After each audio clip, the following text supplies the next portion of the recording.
ధర్మస్థల్లో తవ్వకాల ప్రక్రియ మళ్ళీ ప్రారంభమైంది. 13వ స్పాట్లో తవ్వకాలను ముందు ఆసక్తికర ఘటన చోటు చేసుకుంది. 11వ స్పాట్లో మరో ప్రదేశాన్ని భీమన్న చూపించాడు. కొత్త ప్రదేశానికి 11/Aగా పేరు పెట్టారు సిట్ అధికారులు. ఇక బంగ్లగుట్ట సమీపంలో అస్థికలు లభించడంతో దాని పరిసర ప్రాంతాల్లో తవ్వకాలు జరపాలని సిట్ అధికారులను మాజీ పారిశుద్ధ్య కార్మికులు కోరాడు. ఈ క్రమంలోనే 11వ స్పాట్కు 10 మీటర్ల దూరంలో తవ్వకాలు ప్రారంభించారు దర్యాప్తు అధికారులు. 11/A స్పాట్లో ఎలాంటి అస్థికలు లభించకపోతే 13వ స్పాట్లో తవ్వకాలు జరపాలని నిర్ణయించారు. క్లైమాక్స్కు చేరుకుంది తవ్వకాల ప్రక్రియ. తవ్వకాల స్పాట్లో రోజు కంటే భిన్నంగా ఇవాళ వాతావరణం కనిపిస్తుంది. ప్రతిరోజు 200 పైగా సిబ్బందితో ఆపరేషన్ అస్థిపంజన చేస్తే ఇవాళ పెద్ద ఎత్తున పోలీస్ సిబ్బంది కనిపించలేదు. 13 స్పాట్పై సర్వత్రా ఆసక్తి నెలకొంది. ఒకవేళ ఆధారాలు లభించకపోతే భవిష్యత్ కార్యాచరణపై సమావేశం ఏర్పాటు చేయబోతున్నారు సిట్ అధికారులు. రేపటి నుంచి తవ్వకాలు కొనసాగుతాయా లేదా అన్న దానిపై కూడా ఉత్కంఠ కొనసాగుతుంది.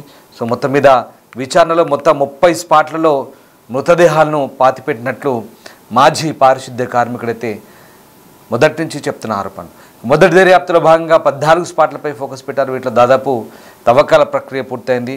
దాంతోపాటు రేపు 16వ స్పాట్లో తవ్వకాలు చేపడతారా లేక మరింత సమయం తీసుకొని ఆపరేషన్ కొనసాగిస్తారా, ఏం జరగబోతుందని మాత్రం సిట్ అధికారుల నిర్ణయంపై సర్వత్రా ఆసక్తి నెలకొంది.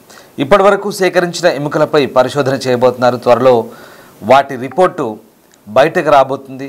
ఇక ధర్మస్థల్లో ఏం జరగబోతుంది, ఎలాంటి చర్యలు తీసుకోబోతారని మాత్రం ఆసక్తికరంగా మారుతుంది. మరోవైపు ధర్మస్థల సామూహిక ఖనన అంశంపై ఇంతకుముందు ఒక కీలక విషయం వెలుగులోకి వచ్చింది.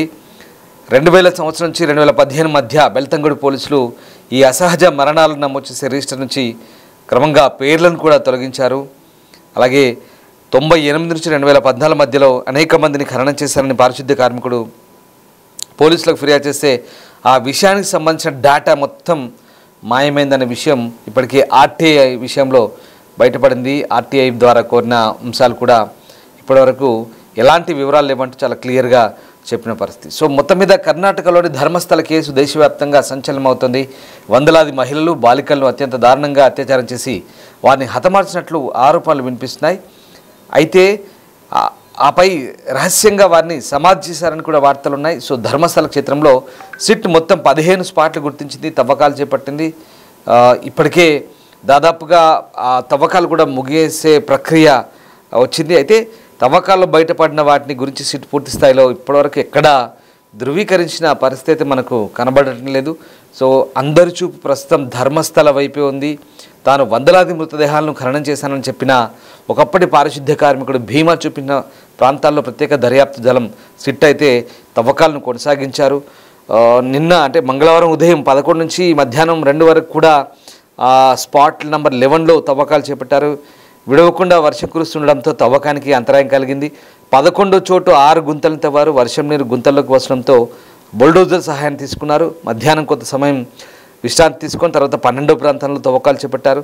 సాయంత్రం 6:30 దాకా చేసిన తవ్వకాల్లో ఎలాంటి ఆధారాలు నిన్న లభించలేదు. సో ఇవాళ 13వ ప్రాంతంలో తవ్వకాలు కొనసాగిస్తున్నారు. దీనికి సంబంధించి సిట్ అధికారి అనుచేత్ అంటే ఎస్పీ ర్యాంక్ అధికారి ఆయన కూడా చెప్తున్నారు. ఇప్పటికే తమిళ గుంతల్లో ఉప్పు వేసి మళ్ళీ పూడ్చామంటే ఆయన చెప్తున్న పరిస్థితి. సో మొన్న సోమవారం 11, 12 ప్రాంతాల్లో తవ్వకాలు చేయాల్సి ఉండగా అక్కడ కాకుండా బంగలగుట్ట పరిధి అడవి ప్రాంతంలో తవ్వకాలు చేయాలని భీమా చెప్పారు. సో అక్కడ ఒక వ్యక్తి ఉరివేసుకున్న స్థితిలో ఉన్నప్పుడే ఖననం చేసినట్లుగా గుర్తించారు. సోమవారం అదొక్కటి దొరకలేదని మరొక 2 సంబంధించిన ఎముకలు కూడా లభించాయని ధర్మస్థల్లో మిస్సింగ్ కేసు నమోదు చేసిన అనన్య భట్ తల్లి సుజాత భట్కు న్యాయవాదిగా వ్యవహరిస్తున్న మంజునాథ్ చెప్పారు. సో మొదటి విడతలో చూపించిన వాటిలో 13వ ప్రాంతం కీలకమని అక్కడ ఎక్కువ మందిని ఖననం చేశామని భీమా ఇప్పటికే సిట్కు చెప్పినట్టుగా సమాచారం. సో చివరి చోట కొత్తగా మృతదేహాలను ఖననం చేసినట్లు ఉన్నట్టుగా చెప్తున్నాడు. సో కనీసం 8 నుంచి 10 మృతదేహాలను ఇక్కడే పూడ్చుంటారనే అనుమానాలు అయితే వ్యక్తమవుతున్న పరిస్థితి.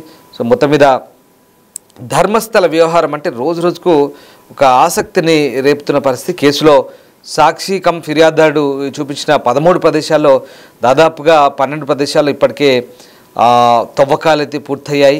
సో ఆ రకంగా స్పాట్ నెంబర్ 14 వద్ద ప్రత్యేక దర్యాప్తు బృందం ఇక కొన్ని అవశేషాలను కనుగొన్నట్టుగా కూడా కొన్ని వార్తలు అయితే వస్తున్నాయి.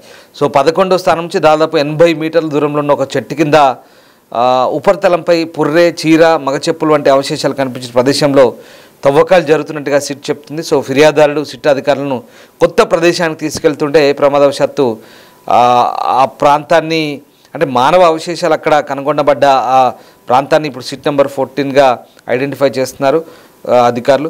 సో ఇక్కడ 13 ప్రదేశాల్లో 12 ప్రదేశాల్లో ఇప్పటికే సమాధుల తవ్వకం పూర్తయింది. సో దాదాపు జూలై 31న స్పాట్ నెంబర్ 6 దగ్గర మానవ అవశేషాలతో కనుగొనబడ్డాయి. ఆగస్టు 5న సిట్ అంటే 11, 12 స్థానాలను తవ్వింది, కానీ ఎటువంటి అవశేషాలు లేవు. ఇంతలో విజిల్ బ్లోయర్ గుర్తించిన చివరి స్పాట్ ఈ 13 నంబర్ ఎక్కడైతే ఉందో అక్కడ ఇంకా తవ్వకం అయితే ఇంకా పూర్తి స్థాయిలో జరగాల్సిన పరిస్థితి కనబడుతుంది.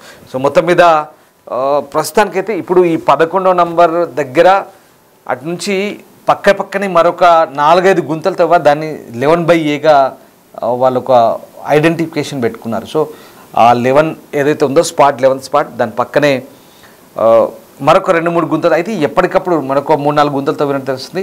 వర్షం పడుతుంది, నీళ్లు ఊరుతున్నాయి, నీటి ఊట ఊరుతుంది, వర్షం నీళ్ళకు అదంతా నిండిపోతుంది. దాంతో మరొక బుల్డోజర్ సహాయంతో దాన్ని అంతా కూడా క్లియర్ చేస్తున్నారు. సో ఏవైతే తవ్విన ప్రాంతాల్లో వాటన్నిటిని మళ్ళీ ఉప్పు వేసి మళ్ళీ పూర్తి చేస్తున్నారు.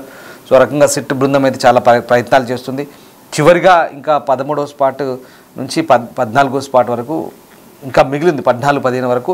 ఇవన్నీ కూడా పూర్తి స్థాయిలో తవ్వి అంటే ఇప్పుడు ఆయన చెప్తున్న అంశాల ప్రకారం చివరి స్పాట్లో ఖచ్చితంగా ఒక 8 నుంచి 10 డెడ్ బాడీలు ఉంటాయి ఒకే చోట అని చెప్తున్నాడు. సో ఇది కొంచెం అధికారులు చాలా ప్రెస్టీజియస్గా తీసుకుంటున్న పరిస్థితి కనబడుతుంది. సో నిజంగా ఆయన చెప్పినట్టుగా అన్ని మృతదేహాలు కనుక ఒకే చోట ఉంటే కనుక అది ఇక పెద్ద ఇష్యూ అవుతుంది.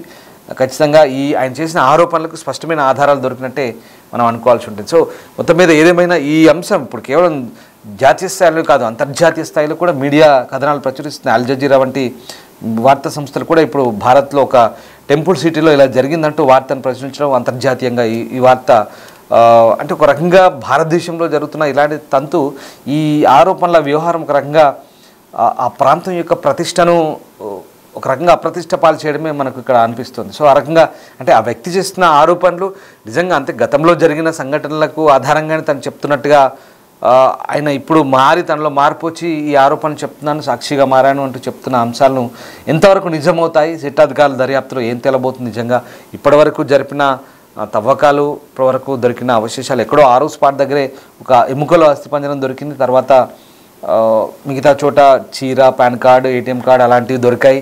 తర్వాత ఒక 11వ స్పాట్ దగ్గర ఒక వ్యక్తి అప్పటికే తనే బలవన్మరణానికి పాల్పడ్డట్టుగా ఉరి వేసుకున్నట్టుగా కొన్ని ఆనవాళ్ళు దొరికాయి. అంటే ఇప్పటి వరకు 3 దొరికాయి, 4 దొరికాయి శవాలు, ఈ డెడ్ బాడీస్ అని వస్తున్న వార్తలన్నీ కూడా ఒక అడ్వకేట్ మంజునాథ్ అనే అడ్వకేట్ బయటికి సర్క్యులేట్ చేస్తున్న అంశాలు తప్ప వాటికి సిట్ అధికారులు మాత్రం ఎలాంటి నిర్ధారణ చేయట్లేదు, ధృవీకరించట్లేదు, అఫీషియల్గా ఎలాంటి కన్ఫర్మేషన్ ఇవ్వట్లేదు. సో ఇవన్నీ కూడా సిట్ అధికారులు చాలా గోప్యంగా ఉంచుతున్నారు. ఇవన్నీ కూడా బయట నుంచి ఒక వేరే అడ్వకేట్ ద్వారా వస్తున్న లీకులు సమాచారం మాత్రమే. సో ఇవాళ జరిపే తవ్వకాల ఆధారంగా ఇంకేమైనా స్పష్టమైన నిర్దిష్టమైన ఆధారాలు ఉంటాయా, మరి ఆ ముసుగు వ్యక్తి చెప్తున్న అంశాలన్నీ కూడా నిజమవుతాయా ఏమవుతాయని తేలాల్సింది. సో మొత్తం మీద ఆ పోలీస్ చూడండి, ఒకసారి ఆ విజువల్స్ చూస్తే మీకు అర్థమవుతుంది. భారీ స్థాయిలో పోలీసులు, అధికారులు, రెవెన్యూ, అటవీ శాఖ, ఫోరెన్సిక్, మెడికల్ టీమ్స్ చాలామంది ఆ తవ్వకాల్లో పాల్గొంటున్నారు. ఏదేమైనా ఇంకా అనేక అంశాలు బయటపడితే కనుక ఆధారాలు దొరికినట్లు భావించాలి, లేదా దానికి తగ్గట్టుగా ఆయన చేసిన ఆరోపణలకు తగ్గట్టుగా ఆధారాలు దొరకకపోతే కనుక మరికొంతకాలం పాటు ఇంకా ఆయన చూపించిన చోటల్లో తవ్వుతారా, 15కు మళ్ళొక 15 స్పాట్లు అదనంగా అంటే 30 స్పాట్లలో తవ్వుతారా, ఇంకా ఎంతకాలం ఈ తవ్వకాలు ఉంటాయి, ఇంకా ఏం జరుగుతుందనేది చూడాల్సింది. సో ఇప్పటికైతే వర్షం కూడా ఆటంకంగా మారుతుంది, బట్ ప్రస్తుతానికైతే నిరాటంకంగా ఈ దర్యాప్తు అయితే సాగుతుంది.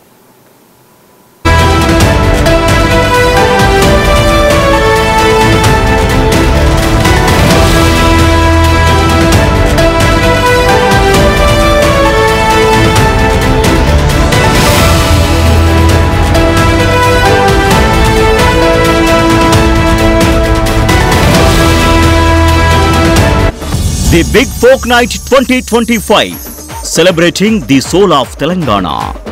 ఆగస్టు 23 సాయంత్రం 6 గంటల నుండి ఎల్బీ స్టేడియంలో. టికెట్స్ బుకింగ్ కోసం ఎంట్రీ వాలా యాప్ ను డౌన్లోడ్ చేసుకోండి.